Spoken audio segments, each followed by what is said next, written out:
उत्तर प्रदेश विधानमंडल का शीतकालीन सत्र आज से प्रारंभ हो रहा है। शीतकालीन सत्र में प्रतिभाग करने के लिए आ रहे सभी माननीय सदस्यों का मैं हृदय से स्वागत करता हूं। आज से 24 दिसंबर तक शीतकालीन सत्र में माननीय सदस्यों को सदन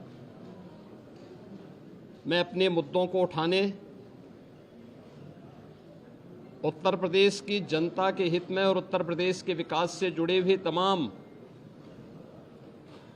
अन्य कार्यों को आगे बढ़ाने, विधायी कार्यों को आगे बढ़ाने और विभिन्न विभागों में जो नई मद हैं उनके लिए सप्लीमेंट्री डिमांड्स के लिए भी यह शीतकालीन सत्र अत्यंत महत्वपूर्ण होगा।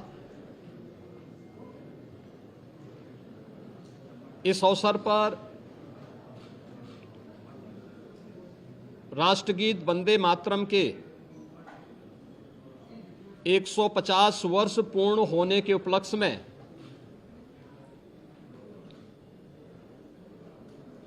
एक महत्वपूर्ण चर्चा और वंदे मातरम गीत के रचयिता के प्रति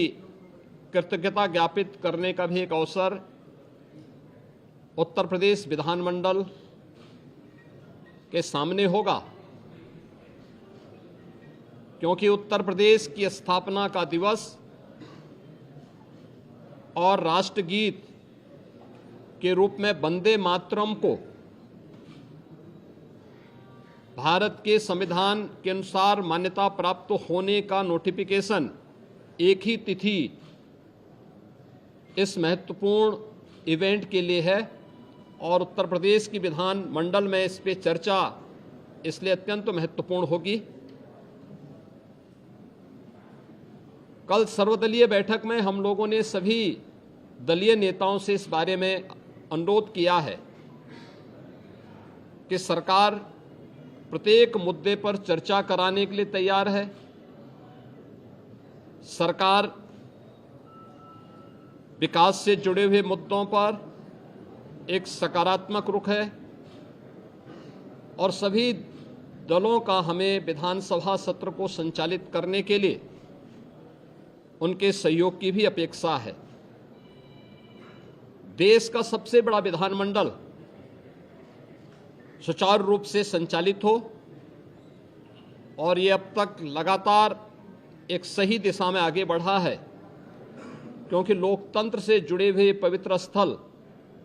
जब चर्चा पर चर्चा का विषय बनते हैं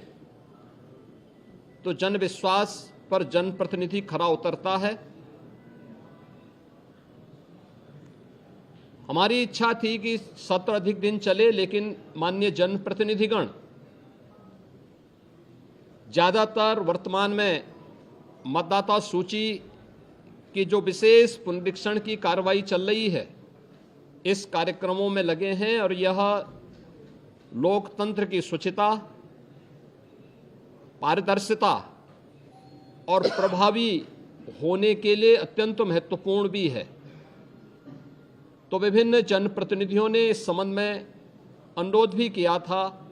कि आवश्यक विधायी कार्य और सप्लीमेंट्री डिमांड्स के साथ ही कुछ महत्वपूर्ण अन्य कार्यों को लेने के बाद वंदे मातरम पर चर्चा परिचर्चा के उपरांत अगर इसे हमें आगे के कार्य के लिए SIR की इस कार्रवाई को जो भारत निर्वाचन आयोग के मार्गदर्शन में चल रही है इसके लिए समय मिल जाता, तो इसलिए इसे आज से 24 दिसंबर तक विधानमंडल की इस कार्रवाई का हमने सत्र रखा है और मुझे पूरा विश्वास है कि यह सत्र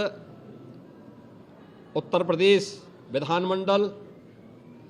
के साथ ही उत्तर प्रदेश के विकास के लिए एक महत्वपूर्ण सत्र साबित होगा। देखिए,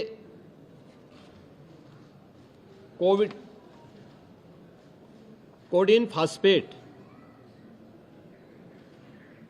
यह एनडीपीएस के अंतर्गत आने वाला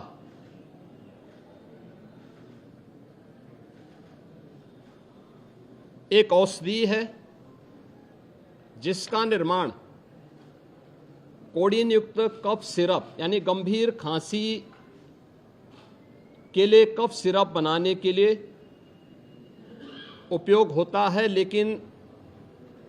सेंट्रल नारकोटिक्स ब्यूरो के द्वारा इसे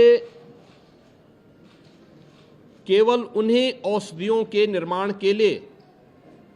आवंटित किया जाता है। इसके लिए उसका कोटा, उसका आवंटन, ये सभी सेंट्रल नारकोटिक्स ब्यूरो के द्वारा तय होते हैं। इस मामले इसकी यह कफ सिरप तमाम जगहों पर नशीले पदार्थों के रूप में इसके दुरुपयोग की शिकायतों के बाद इस पे हम लोगों ने कार्रवाई की थी, क्योंकि अवैध रूप से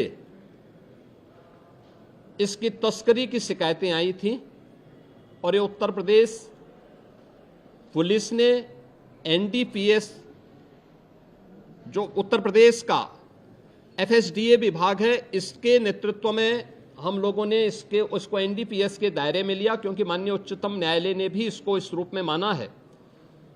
और इस पे कार्रवाई प्रारंभ की है। ये कार्रवाई उत्तर प्रदेश सरकार के द्वारा एफएसडीए, यूपी पुलिस और एसटीएफ इनके द्वारा प्रारंभ की गई है, जिसमें अब तक हम लोग काफ़ी बड़े पैमाने पर इसके अवैध तस्करी के प्रकरण को पकड़े हैं और इसमें व्यापक गिरफ्तारियां भी हुई हैं। यह हर व्यक्ति जानता है कि हर माफिया के संबंध समाजवादी पार्टी से रहे हैं और मुझे लगता है आज विधानसभा में तो कार्रवाई संभवतः नहीं चलेगी, क्योंकि विधानसभा के हमारे एक सिटिंग माननीय सदस्य के आकस्मिक निधन के कारण वहाँ कॉन्डोलेंस होगा, लेकिन विधान परिषद में हमारे विधान परिषद के नेता सदन इस मुद्दे को वहाँ पर अगर उठेगा तो जरूर इस मुद्दे को वहाँ पे रखेंगे, अन्यथा हमारी ओर से कोई मान्य सदस्य बाहर भी अगर सदन में उठेगा ठीक है, बाहर उठेगा तो बाहर भी उसका जवाब देगा। लेकिन प्रारंभिक जांच में सामने आया है कि उससे जुड़े हुए जिन अभियुक्तों को एसटीएफ या यूपी पुलिस की कार्रवाई में पकड़ा गया है, उनके कुछ संबंध समाजवादी पार्टी से सामने आए हैं और समाजवादी पार्टी जो अपने कार्य के अनुरूप जिसका जो बदनाम हो चुकी है और पहले से कुख्यात है, इस पूरे मामले में भी उसकी संलिप्तता आएगी। चूंकि एसआईटी एक राज्य स्तर की एसआईटी इस पूरे मामले की निगरानी कर रही है, जिसमें यूपी पुलिस, एफएसडीए, इनसे जुड़े हुए सभी अधिकारी मौजूद हैं। इनके अवैध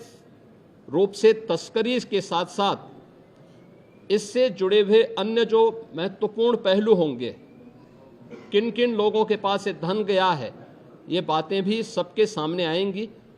और इस बारे में पूरी रिपोर्ट आने के बाद ही इसके बारे में कुछ कहा जा सकता है। लेकिन ये जरूर मैं कह सकता हूँ कि जो सपा प्रमुख के द्वारा कहा जा रहा है, ये वही स्थिति है कि यही कसूर मैं बार बार करता रहा, धूल चेहरे पर थी और आईना साफ करता रहा। यानी फोटो इनकी है उन माफियाओं के साथ, तो स्वाभाविक रूप से अवैध लेन देन में भी संलिप्तता कहीं ना कहीं सामने आएगी। जांच आने दीजिए, दूध का दूध और पानी का पानी सबके सामने आएगा।